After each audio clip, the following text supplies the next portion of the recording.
Olá pessoal, meu nome é Thaisa Prado, sou a professora de Direito Internacional de vocês. Hoje a gente vai falar sobre um tema bastante interessante, que é a questão da nacionalidade. Lembramos que já tratamos de vários assuntos relacionados ao direito internacional público e ao direito internacional privado. Pois bem, vamos lá.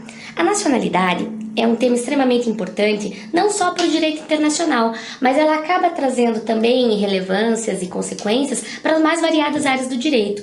Isso fica tão fácil da gente perceber, porque, por exemplo, quando você vai qualificar uma pessoa numa petição inicial, seja de qual for o assunto, seja civil, seja penal, seja trabalhista, seja o que for, quando você vai qualificar alguém, a primeira coisa que você coloca é exatamente a questão da nacionalidade. Então você vai colocar lá, fulano de tal, vírgula, brasileiro, vírgula, profissão, vírgula, estado civil e por aí vai, né?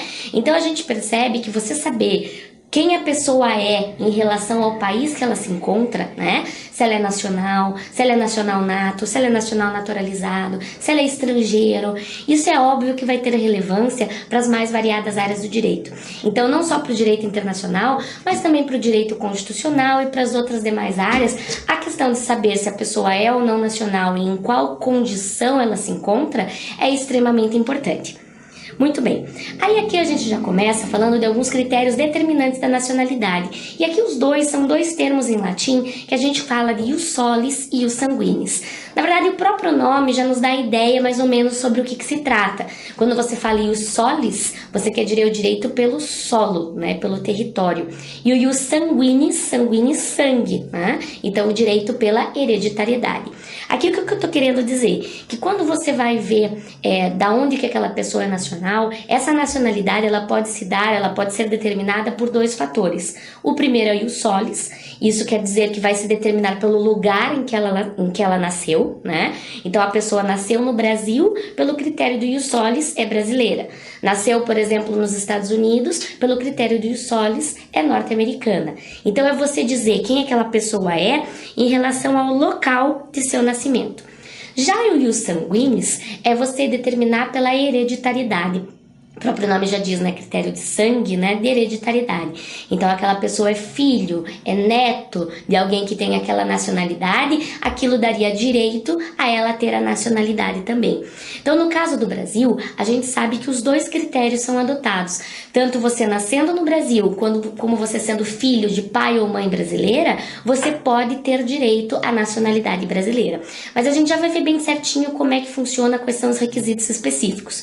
Mas não são todos os países que adotam ambos os critérios. Existem países que vão adotar só a questão do ius solis, ou seja, apenas nascendo lá você vai ter aquela nacionalidade, e tem países que adotam apenas o ius sanguinis, o que significa que apenas se você tiver ascendentes, né? Apenas se você tiver pais ou avós daquela nacionalidade que você vai ter direito a ter a nacionalidade. Não importa nascer lá, mas sim saber se você possui sangue daquele local.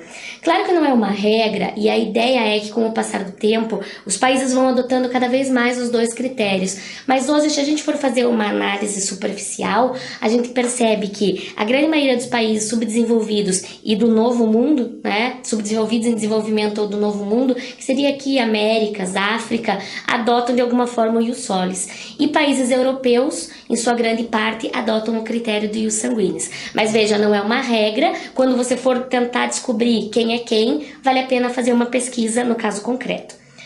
Muito bem, além do ius solis e ius sanguinis, a gente tem também que analisar quais são os modos de adquirir uma nacionalidade. Então você pode adquirir essa nacionalidade de forma nata ou de forma naturalizada, ou ainda com os termos que eu coloquei aqui para vocês. Você pode adquirir ela de forma originária, que seria a questão do nato, ou você pode adquiri-la de forma derivada, que seria a questão do naturalizado. De forma originária é aquela que você adquire ou possui direito desde o seu nascimento. Então, desde o seu nascimento, você cumpre determinados requisitos que vão fazer com que você tenha direito àquela nacionalidade. Então, por exemplo, nasceu no local e o local adota ius sanguinis, ou é filho de alguém que possua aquela nacionalidade Nasceu no local adota ius solis, perdão. Ou é filho de alguém daquela nacionalidade e o local adota ius sanguinis. Então, já desde o nascimento, você teria direito àquela determinada nacionalidade. Por isso que a gente chama ela de originária, tá? A manifestação da vontade da pessoa, normalmente ela é irrelevante, porque desde o nascimento, você já possui direito a ser nacional daquele determinado estado. Essa nacionalidade originária é aquela que a gente vai poder ver se ela é pelo ius solis ou se ela é pelo ius sanguinis. Então a gente já viu o que é o ius solis, a gente viu o que é o ius sanguinis, e para você ter a nacionalidade originária, você tem que se enquadrar em um desses dois critérios, tá? Então a originária é a que você é nato, tá? Já a derivada é aquela que precisa da manifestação da vontade da pessoa, tá? Então você vai realizar algum ato e vai desejar ter aquela nacionalidade. Então, por exemplo, quando você fica morando no local por determinado período de tempo, quando você casa com algum nacional daquele estado, quando você vai lá para estudar, para trabalhar e acaba ficando um longo período de tempo.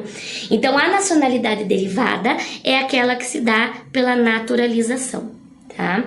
Aí a gente vai dar uma olhadinha agora como é que funciona no Brasil. Então, no Brasil a gente tem a possibilidade de adotar tanto o modo originário quanto o modo derivado. E agora cabe ver quais são as regras específicas que a gente tem aqui. Então, o artigo principal que vai reger a grande maioria dessas regrinhas é o artigo 12 da Constituição, tá? Então, se você tem pouco tempo para estudar esse assunto, pelo menos o artigo 12 você tem que ter na ponta da língua, tá? Porque o artigo 12 da Constituição é o que vai trazer as principais regras para você ver quem que é o brasileiro nato, quem que é o brasileiro naturalizado, quais são os cargos exclusivos de brasileiro nato, como que você faz para perder a nacionalidade. A grande maioria dessas regrinhas, elas estão no artigo 12 da Constituição. Então, esse tem que ter na ponta da língua, tá? No inciso 1º, o artigo 12 vai trazer quem são os brasileiros natos. Então, caput, são brasileiros, inciso 1º, natos. E aí a gente tem 3 possibilidades. Claro que aqui a gente vai ver que não tem os termos ius solis e ius sanguinis, mas pela redação a gente consegue identificar que o Brasil vai adotar os 2 critérios. Então vamos lá. O primeiro, os nascidos na República Federativa do Brasil, ainda que de pais estrangeiros, desde que esses não estejam a serviço no Brasil. Então o que eu estou querendo dizer a serviço, né, do seu país no Brasil? O que eu estou querendo dizer? Todo mundo que nascer no Brasil, mesmo que tenha pais estrangeiros, seja só pai, seja sua mãe, seja os dois, nasceu no Brasil, mesmo que de pais estrangeiros, você vai ter direito à nacionalidade brasileira. Só que ele bota uma vírgula, né? Desde que estes não estejam a serviço do seu país. A serviço oficial, por exemplo, veio como um diplomata a serviço oficial no Brasil. Então, nascidos no Brasil, mesmo que de pais estrangeiros, desde que eles não estejam a serviço do seu país. Muito bem, que vai ser a grande maioria dos casos, né? Nasceu no Brasil, pais brasileiros ou pais estrangeiros, tem direito a ser brasileiro pelo critério do ius solis, né? Então, aqui a gente consegue identificar que é o ius solis. Muito bem. B. Os nascidos no estrangeiro, de pai brasileiro ou mãe brasileira, desde que qualquer deles esteja a serviço do Brasil. Então, o pai ou a mãe estão fora do país a serviço do Brasil, tiveram um filho fora do país, esse filho vai ser brasileiro sim, tá? Essa não é a grande maioria dos casos, né? A grande maioria dos casos vai ser aqui ou a letra A ou a letra C. Os nascidos no estrangeiro, de pai brasileiro ou de mãe brasileira, desde que venham ser registrados em repartição brasileira competente, ou, não é E, ó, é ou, não é E, venham a residir no Brasil e optem em qualquer tempo, depois de atingida a maioridade, pela nacionalidade brasileira. Então, o que eu estou dizendo? Nasceu fora do Brasil, né? Só que tem pai ou mãe brasileira, ius sanguinis. Tá? E aí tem que fazer de duas uma.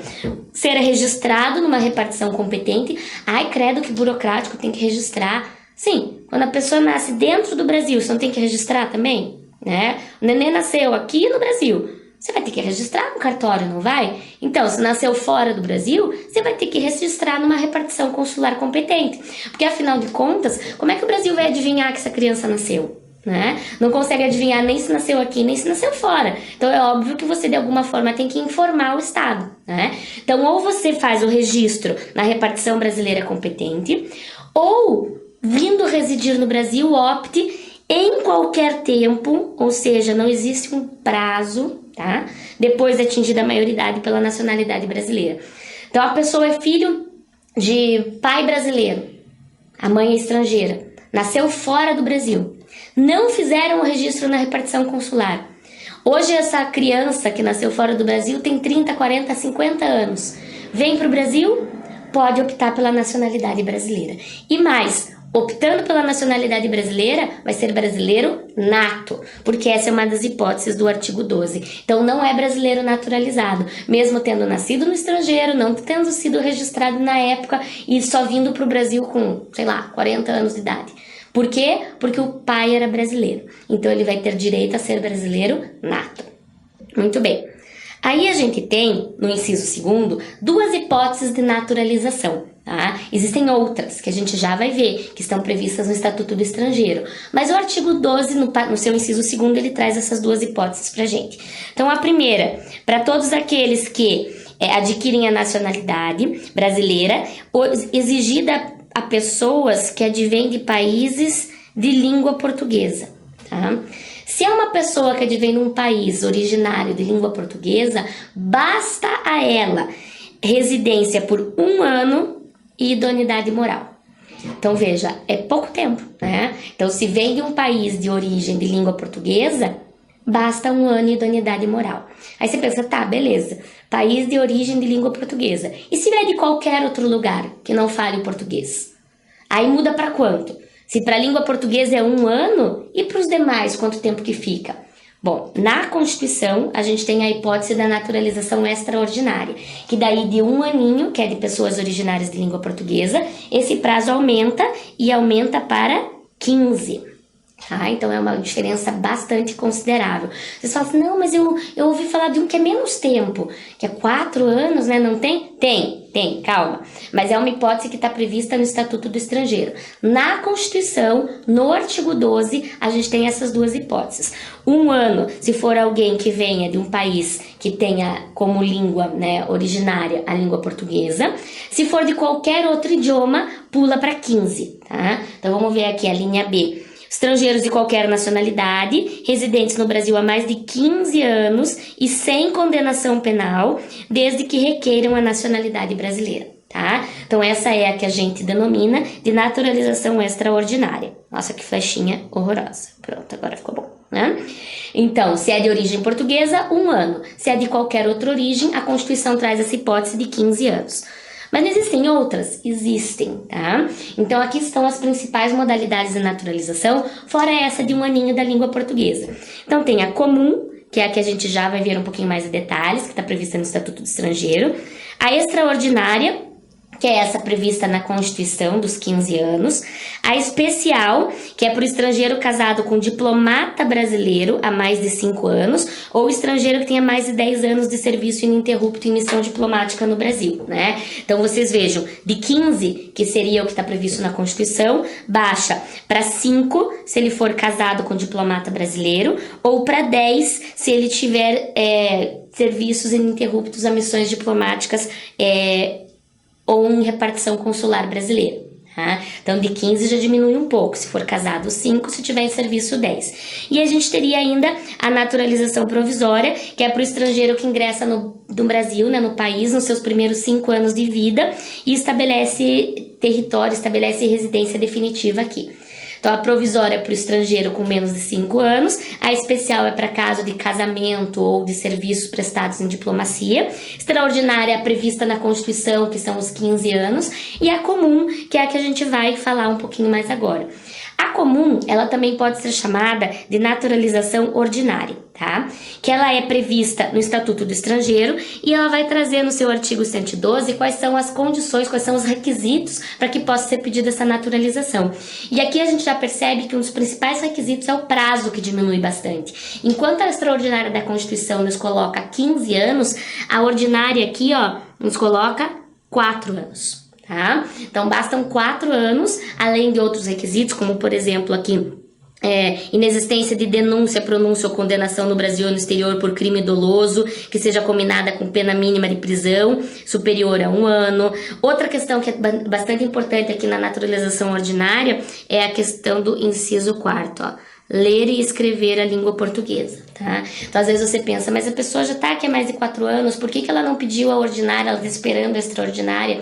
Às vezes pode ser que ela não consiga ainda ler e escrever a língua portuguesa, porque a gente sabe que o português é um idioma bem difícil, né? A nossa conjugação verbal é inacreditável, né? Então, você pega, por exemplo, um idioma como o inglês, a conjugação verbal ela é muito mais fácil, Idiomas latinos como o português, o espanhol, o francês, eles são realmente mais complicados. Então, às vezes, a barreira que faz com que a pessoa não consiga pedir essa naturalização ordinária é exatamente a questão do idioma, tá? Uma última observação desse artigo é que ele coloca aqui como requisito essencial a boa saúde. A pessoa teria que ter boa saúde para poder pedir essa naturalização. Entretanto, são 4 anos o exigido, né? Olha o que o parágrafo 1º diz. Não se exigirá boa saúde a nenhum estrangeiro que estiver no país há mais de 2 anos. Bom, você precisa estar 4, então obviamente que você está 2, então eles não vão te exigir boa saúde. Né? Explica, né? Não sei. Mas de qualquer forma, essa é a naturalização ordinária. Então a diferença da extraordinária que reduz de 15 para 4, e existem algumas exigências, como por exemplo a questão aqui da condenação penal e a questão da leitura, né? Saber ler e escrever o idioma português. Bom, via de regra, existe uma igualdade prevista pela Constituição entre brasileiros natos e naturalizados. O que eu estou dizendo? A lei ordinária ela não pode fazer diferença, ela não pode conceder direitos ou deveres diferenciados a brasileiros natos ou naturalizados. Isso está previsto expressamente na Constituição, que a lei não pode trazer diferença, exceto os casos que estejam previstos pela própria Constituição. E aí, como exemplo, a gente vai ter o parágrafo 3º do artigo 12, que vai trazer alguns cargos privativos de brasileiros natos, tá? E aí aqui, infelizmente, vocês têm que decorar isso daqui. Mas existe mais ou menos uma lógica em cima disso. Então você veja, quem que a gente tem aqui? Começa com presidente e vice-presidente da República. Então, beleza, presidente e vice-presidente da República. E aí os próximos são a sua linha sucessória, né? Então agora tá muito na moda falar de presidência e sua linha sucessória. O presidente e a sua linha sucessória, apenas brasileiro nato. Apenas brasileiro nato. Então, quem que são, né? Presidente e vice-presidente da República, presidente da Câmara dos Deputados, presidente do Senado, tá? Ministro do Supremo Tribunal Federal. Então veja, presidente e vice-presidente da República, presidente da Câmara, presidente do Senado é a linha sucessória direta da presidência, só brasileiro nato. Vejam que eu não coloquei aqui deputado federal, não coloquei aqui senador, né? Então o senador e o deputado podem ser brasileiros naturalizados, só não pode ser o presidente da Câmara e o presidente do Senado, que esses obrigatoriamente vão ter que ser natos. Ministro do STF, veja, eu não botei do STJ, eu botei só do STF. Então do STJ pode, tá? STJ pode ser nato ou naturalizado. O STF só nato. E aí, além disso, vem carreira diplomática, né? Os diplomatas, só nato. Oficial das Forças Armadas e ministro de Estado de Defesa. Veja, eu não estou falando outros ministros. Outros ministros podem até ser naturalizados. Ministro de Estado da Defesa, só nato, tá? Então, esse é o rol de cargos que são exclusivos de brasileiros natos. Presidente e vice-presidente da República, presidente da Câmara, presidente do Senado, ministro do STF, carreira diplomática, oficial das Forças Armadas e ministro do Estado de Defesa, tá? Fora isso, só casos previstos na própria Constituição. Trouxe uma questãozinha aqui pra gente dar uma olhadinha, né? Então, a Constituição de 88 proíbe qualquer discriminação por lei entre brasileiros natos e naturalizados, exceto os casos previstos pelo próprio texto constitucional. Perfeito, é o que a gente estava falando agora. Nesse sentido, é correto afirmar que somente brasileiro nato pode exercer cargo de ministro do STF ou do STJ? Errado. Por quê? Porque STJ pode ser naturalizado. Diplomata? Opa, parece que sim, né? Ministro da Justiça não tem essa possibilidade lá, fala de ministro de Estado de Defesa, então não. Senador? Não, não pode ser o presidente do Senado. Senador pode ser naturalizado. Então aqui a correta para nós é o diplomata, tá? Bem simples. Outra questão aqui pra gente dar uma olhadinha e ver como é que eles colocam isso na prática. Letrinha tá meio pequenininha, né? Mas vamos lá. Pierre de Oliveira nasceu na França, filho de pai brasileiro, que à época se encontrava em viagem privada de estudos, e mãe francesa. Então ele é filho de pai brasileiro e mãe francesa, nasceu na França. Viveu até os 25 anos em Paris, onde se formou em análise de sistemas e pós-graduou em segurança de rede. Em 2007, Pierre foi convidado por uma universidade brasileira para fazer parte de um projeto de pesquisa destinado a desenvolver um sistema de segurança para uso em instituições financeiras. Embora viajasse com frequência para a França, Pierre passou a residir no Brasil, optando em 2008 pela nacionalidade brasileira. No início de 2010, uma investigação conjunta entre as polícias brasileiras e francesa descobriu que Pierre fez parte, no passado, de uma quadrilha internacional de hackers. Detido em São Paulo, ele confessou que entre 2004 e 2005, quando ainda vivia na França, invadiu mais de uma rede de um grande banco francês, desviando recursos para contas localizadas em paraísos fiscais. Tá? Com relação ao caso hipotético, é correto afirmar: se a França requerer, Pierre poderá ser extraditado, pois cometeu crime comum sujeito à jurisdição francesa antes de optar pela nacionalidade brasileira. A critério do Ministério de Justiça, Pierre poderá ser expulso do território nacional pelo crime cometido no exterior antes do processo de aquisição de nacionalidade, a menos que tenha filho brasileiro que comprovadamente esteja sob sua guarda e dele dependa economicamente. Pierre poderá ser deportado para a França, a menos que peça asilo político. Pierre não pode ser extraditado, expulso ou deportado em qualquer hipótese. A questão aqui é saber: Pierre é brasileiro nato ou Pierre é brasileiro naturalizado?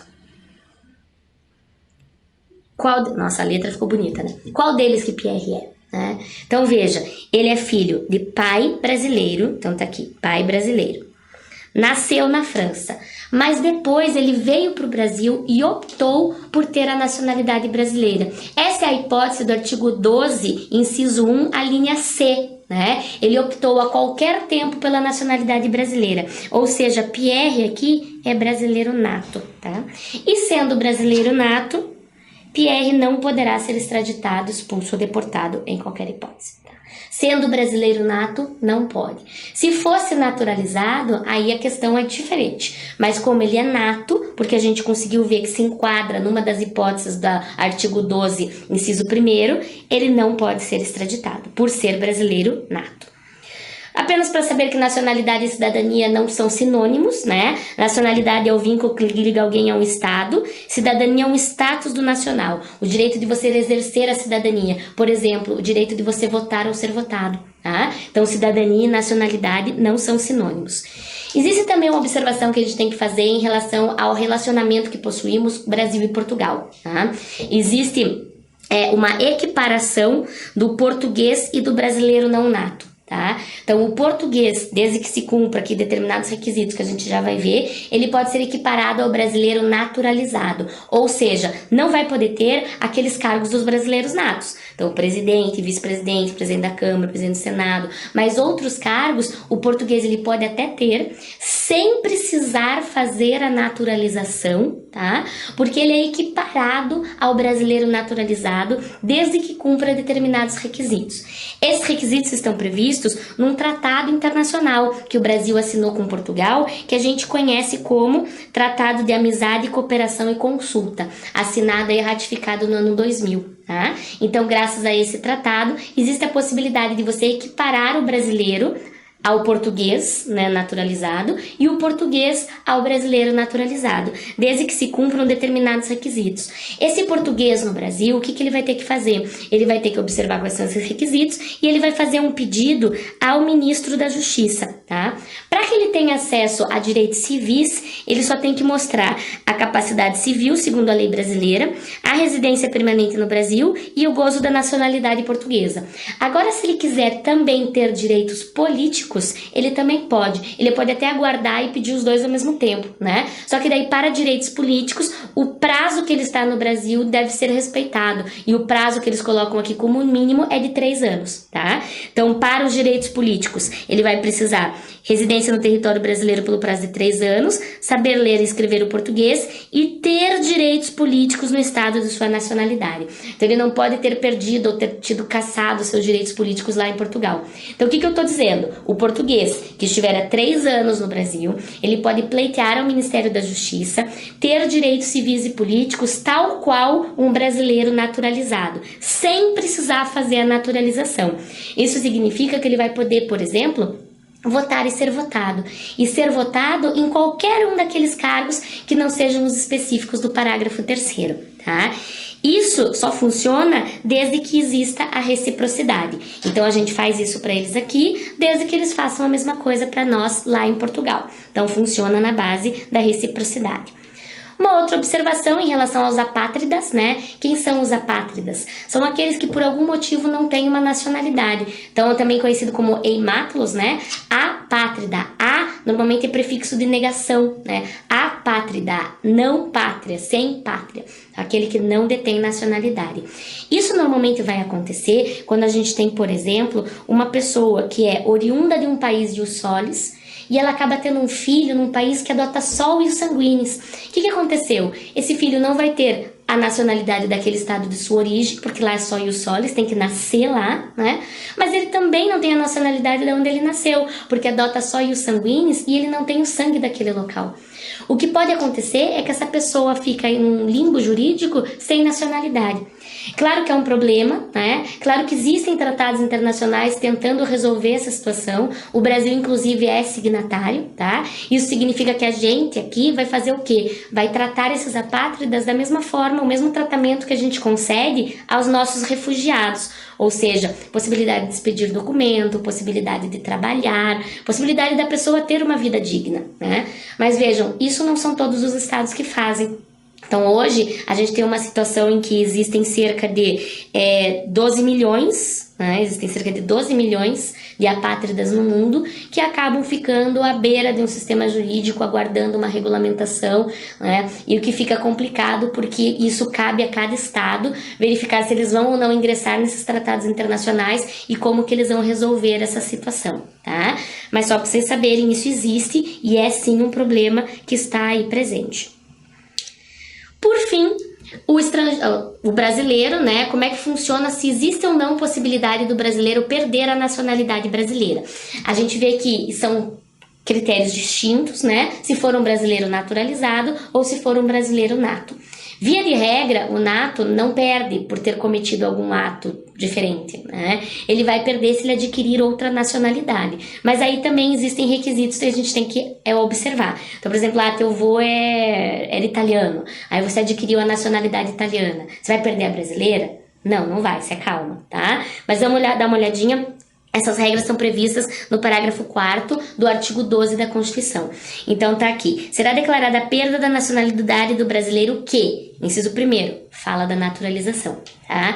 Tiver cancelada a sua naturalização por sentença judicial em virtude de atividade nociva ao interesse nacional. Tá? Então, digamos que aqui é brasileiro naturalizado, mas cometeu algum ato nocivo ao interesse nacional, que, convenhamos, é um inciso bastante subjetivo e aberto, né? Mas, de qualquer sorte, eu acho que é exatamente esse o objetivo, deixar aberto para conseguir enquadrar aí nas hipóteses que eles considerem relevantes, né? Mas se é naturalizado, cometeu um ato nocivo ao interesse nacional, foi processado, houve uma sentença judicial determinando que realmente, né, ele deve ter cancelado a sua naturalização, pode perder. Tá? Agora, se for um brasileiro nato que cometa uma atividade nociva ao interesse nacional, não pode perder, tá? Só vai perder por atividade nociva ao interesse nacional se for naturalizado, tá? Muito bem, aí o inciso 2 pode até entrar um nato, tá? Então, será decretada a perda da nacionalidade do brasileiro que adquirir outra nacionalidade, ponto. Então, o brasileiro, mesmo nato, né, o brasileiro nato adquiriu uma outra nacionalidade, via de regra, perde a brasileira. Entretanto, calma, existem aqui duas exceções que acabam abarcando a grande maioria dos casos que a gente conhece. Então, a primeira aqui, salvo nos casos de reconhecimento de nacionalidade originária pela lei estrangeira. O que é isso daqui? Esse é o caso do bisavô italiano, da bisavó espanhola, do outro bisavô francês, né? Então, nacionalidade originária, por quê? Porque você está adquirindo por ius sanguinis. Está adquirindo por hereditariedade. Você tem direito à nacionalidade italiana porque o teu bisavô era italiano. E quem que te dá esse direito? A lei da Itália. O Brasil só está dizendo, se for nacionalidade originária e a lei estrangeira deixar, a gente não se importa, você pode ter quantas você quiser, quantas você conseguir, né? Então você vai ter a tua nata brasileira e você pode também ter outras natas que são adquiridas pela questão do sangue, pela questão da hereditariedade. Então, se você adquirir outra nacionalidade, desde que seja originária, né, que você vai ver se você tem direito ou não pela lei estrangeira, a Constituição deixa expresso que você não perde a brasileira. Então, você pode ter sei lá, italiana pelo avô, espanhola pelo avó, francesa pelo outro avô. Você pode ter quantas você conseguir, você não vai perder a brasileira, tá? Porque são originária. Muito bem. Ou ainda de imposição de naturalização pela norma estrangeira ao brasileiro residente em estado estrangeiro como condição de permanência em seu território ou para exercício de direitos civis. O que a gente está falando aqui? Naturalização, né? É nacionalidade derivada. Só que, por algum motivo, houve uma imposição do país que você está, houve uma imposição da lei local para que lá você pudesse permanecer ou para que você pudesse exercer qualquer tipo de direito. Esse exemplo é muito famoso em atletas, né? Atletas, jogadores de futebol, que às vezes estão em outro país e para poder participar da seleção, para poder continuar exercendo o seu trabalho naquele determinado estado, eles precisam fazer a naturalização. Nesse caso, se você conseguir caracterizar qualquer tipo de imposição para essa naturalização, aí você consegue enquadrar nessa linha B, aqui do parágrafo 4º, e a pessoa não perde a nacionalidade brasileira, tá? Bom, pessoal, acho que é isso. Espero que a gente tenha esclarecido aí algumas questões relacionadas à nacionalidade. E não esqueçam, pelo menos o artigo 12 da Constituição vocês têm que saber na ponta da língua. Bom, pessoal, muito obrigada. Até a próxima.